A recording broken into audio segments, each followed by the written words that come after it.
Welcome back. Researchers are looking into the possibility of the first antiviral pill against COVID-19. Becoming the first New York location to study the antiviral pill, Molnupiravir, Montefiore-Einstein investigates the prevention of this virus.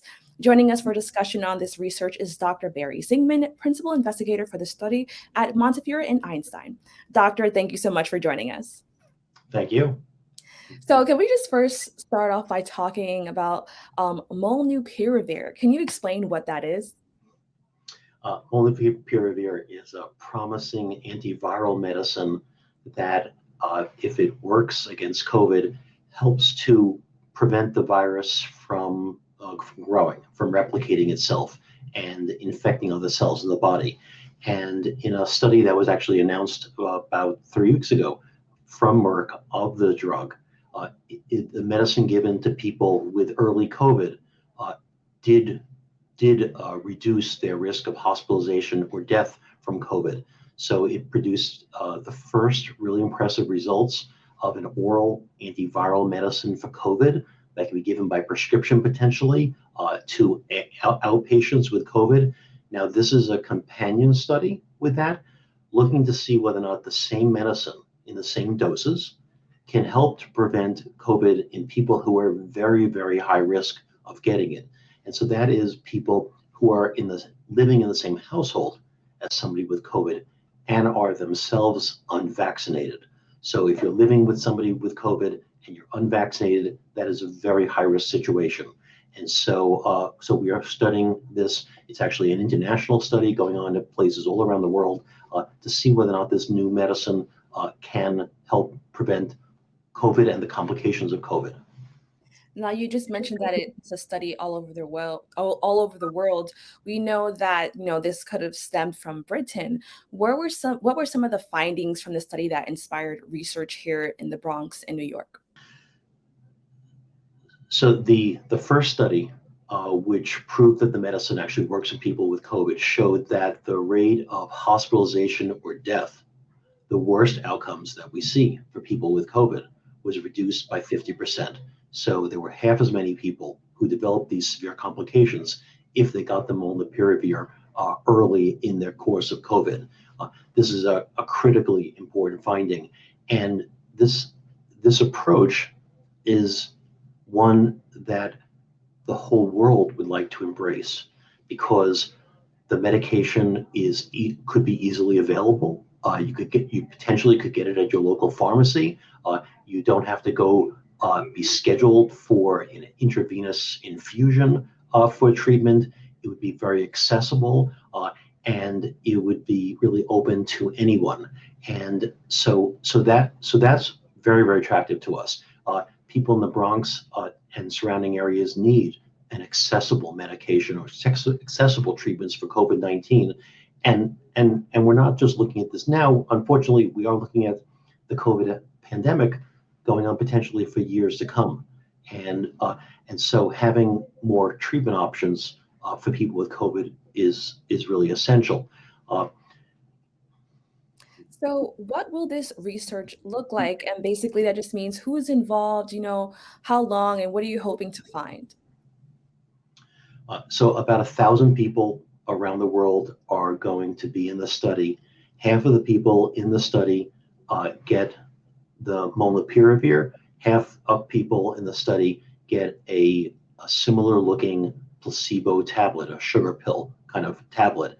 And that's the best way to be able to prove whether or not the medicine actually works or doesn't work and doesn't have side effects or not.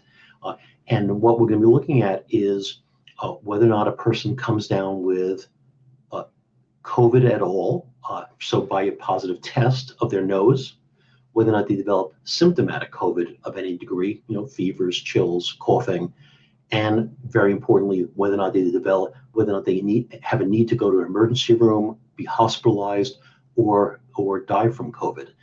In addition, another thing that's going to be looked at is whether or not it might have the potential to reduce transmission.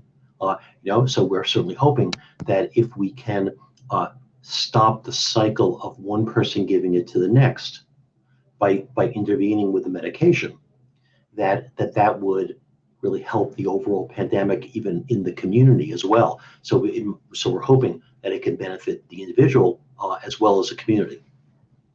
Now, you've referenced the CDC saying that this treatment could possibly save lives. I think you touched on it a little bit, but can you just elaborate a little more on how, if this works out, this can save so many lives?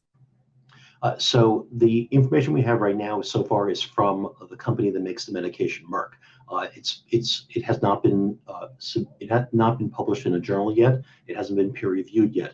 But Merck has produced data in a press release that shows that there was, as I mentioned, a 50% decrease in hospitalization or death, and in fact, going to death, there was 0 deaths in the people who got the molnupiravir, whereas there were 8 deaths in the people who got the placebo tablet. So it was really very significant. But we do look forward to the formal publication of these results and us being able to look at the data further. Also, one very important thing is that they reported so far is that there were no significant side effects, and people may have heard that the U.S. government and certain other governments have actually already started to put in orders for the medicine so that they can have it in a stockpile in case there are new outbreaks, new strains. And that's one of the potential advantages of having a different way to treat this. Is that future variants, future strains may still be susceptible to this, may still be treatable with this medicine, whereas maybe vaccines stop working if there's a brand new variant. That's a possibility. So we really want to be able to have options that help us in terms of access to treatment, as well as even to be able to address future changes in the pandemic that we can't even necessarily predict right now, but just to give us different treatment options in the future. And let me just mention also that this medicine isn't a new concept in COVID. We right now have a medicine that works in a similar way, but it's only given by intravenous. So we studied it here at Montefiore-Einstein, and we're one of the top sites in offering this to our patients. Remdesivir was a similar medicine. It was shown to reduce the risk of death and complications from COVID, but there's never been an oral version of it yet. And so now we have the first oral medication for COVID, which is a major, major advance.